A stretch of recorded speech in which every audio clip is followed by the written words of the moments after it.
প্রচুর হিন্দুদের সাথে কথা বলেছি, আমি মনে করি তারা এই মুহূর্তে আনসেফটা, বাট মানসিকভাবে তারা কিন্তু আনসেফ। কারণ যখনই কোনো শিফট অফ পাওয়ার হয় বাংলাদেশে, মাইনরিটি কমিউনিটি সবসময়ই সেখানে সাফার হয়েছে, এবং বাংলাদেশের ওই ইনস্টিটিউশনাল মেকানিজম নাই শিফট অফ পাওয়ারে মাইনরিটি কমিউনিটিকে প্রোটেক্ট করার জন্য, গিভেন দ্য সিনারিও। এখন পুলিশও নাই, এবং গত 70 বছরে বাংলাদেশে হিন্দুদের সংখ্যা বাড়েনি।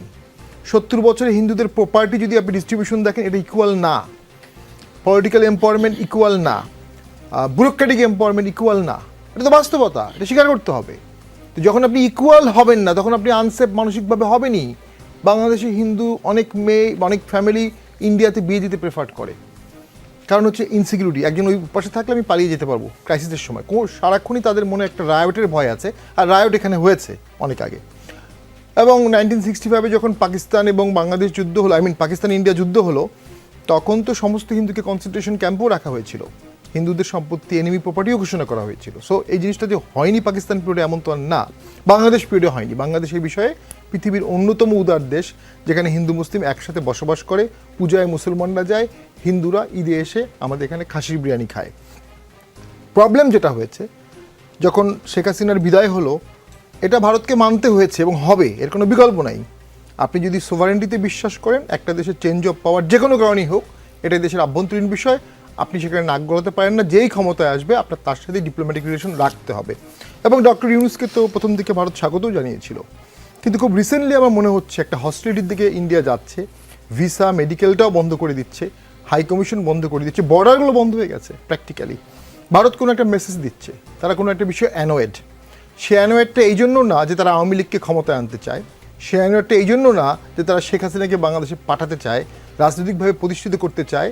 এত বড় আহম্মক বা এত বড় ডেসপারেট অ্যাটিটিউড ডেফিনেটলি ভারত করবে না। আপনি যদিও আমি কম্পেয়ার করতে চাই না, 75-এ 15ই আগস্টের পরে কিন্তু শেখ হাসিনার বাংলাদেশে ঢুকতে 6 বছর লেগেছে। ওই সময় শেখ হাসিনা ভিকটিম, তার ফ্যামিলিকে মেরে ফেলা হয়েছে। আর এবার তো জেনোসাইডে ছাত্র মারা গেছে। তার থেকে এখন আওয়ামী লীগ অনেক অনেক ওর সিচুয়েশনে আছে। So it is not really practical যে আওয়ামী লীগ ফিরে আসবে ভারতের সহযোগিতায়, এবং 50-60 বছরে ভারতের আর্মি দৃশ্যমান বাংলাদেশের বর্ডারে ঢোকেনি। কি সন্দেহ করছেন? আমি যে সন্দেহ করছি যে এটা হচ্ছে দুই পক্ষই চাচ্ছে কোনো একটি পক্ষ ভুল করুক। কেউ একজন জলটা ঘোলা করতে চাচ্ছে, ঘোলা জলে মাছ শিকার করতে চাচ্ছে। রাশিয়া ইউক্রেনের মতো সিচুয়েশন অনেকে চাচ্ছে, কোনো একটা থিঙ্ক ট্যাঙ্ক, যাতে ডক্টর ইউনূস জেলেনস্কির মতো হয়ে যায়, ইন্ডিয়া স্যাংশনে পড়ে। এবং ইন্ডিয়া সেই ভুল করবে বলে আমার মনে হয় না, এবং আমিও ইনভাইট করবো, কোনোভাবেই করা যাবে না। আমাদের দেশ আমাদেরকে সামলাতে হবে। আমি একটু শেষ করে দিচ্ছি। এখানে একটি ভুল সরকার করেছে, সেই ভুলটা হচ্ছে একজন ব্রহ্মচারীকে অ্যারেস্ট করা। আপনি বলতে পারেন যে মুসলমানকে অ্যারেস্ট করা হলে হিন্দুকে কেন অ্যারেস্ট করা যাবে না? মাইনরিটিকে ডাবল প্রোটেকশন দিতে হয়। আপনি একই অপরাধে যদি একজন মুসলমানকে অ্যারেস্ট করেন, একজন ব্রহ্মচারীকে অ্যারেস্ট করার ব্যাপারে সতর্ক থাকতে হবে। কারণ আপনি যখন ব্রহ্মচারীকে অ্যারেস্ট করবেন, ইসকনের সদস্যকে, সারা পৃথিবীর ইসকন সদস্য, যদি উনি বহিষ্কৃত হলো, সাবেক হলেও বন্ডেজ থাকবে, সাবেক হলেও বন্ডেজ থাকবে। তো ইসকন সদস্য যখন হয়েছে, সারা পৃথিবীতে একটা রোয়ার হবে। আইন তো সকলের জন্য সমান, আইন সকলের জন্য সমান হলেও মাইনরিটির জন্য সতর্ক হতে হবে। এটা পলিটিক্স ইনভলভ আছে। দেন আসেন, আপনি তাকে অ্যারেস্ট করলেন কি মামলায়? কি সন্ত্রাসবাদের মামলায়, রাষ্ট্রদ্রোহিতার মামলায়, স্টেট হাই ট্রিজন, পতাকা অবমাননা। একজন প্রাইভেট ইন্ডিভিজুয়াল পতাকা অবমাননার মামলা করেছে, সেজন্য তাকে অ্যারেস্ট করলেন। সারা দেশে 1 লক্ষ লোকের নামে মামলা আছে। তাকে ডেকে শুনতে পারতেন, তার সদস্যদের ডেকে আইনমন্ত্রী, পররাষ্ট্রমন্ত্রী অথবা ডক্টর ইউনূস নিজেও ডেকে কথা বলতে পারতেন কি সমস্যা। যদি সেখানে কোনো ষড়যন্ত্র তত্ত্ব থাকে, এটা স্পষ্ট করে আমাদের সবাইকে জানিয়ে দেওয়া উচিত।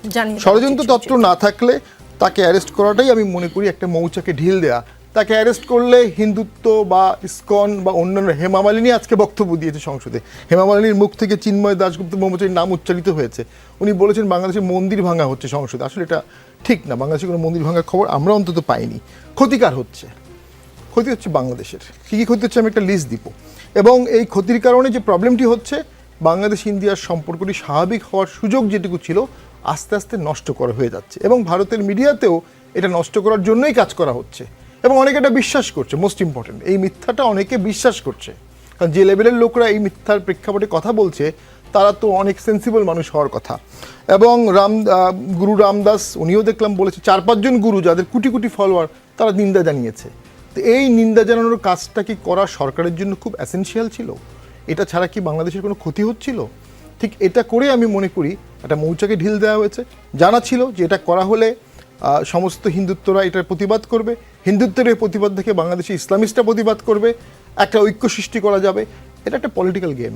তার মানে আপনি বলছেন বাংলাদেশ ভারত ছাড়া একটি তৃতীয় পক্ষ এখানে জল ঘোলা করতে চাচ্ছে এবং আপনার কথা যদি আমি ঠিকঠাক বুঝে থাকি, হ্যাঁ তো মানে ওভারঅল সিনারিতে মনে হচ্ছে এর পিছনে অন্য কোনো উদ্দেশ্য আছে। অন্য কোনো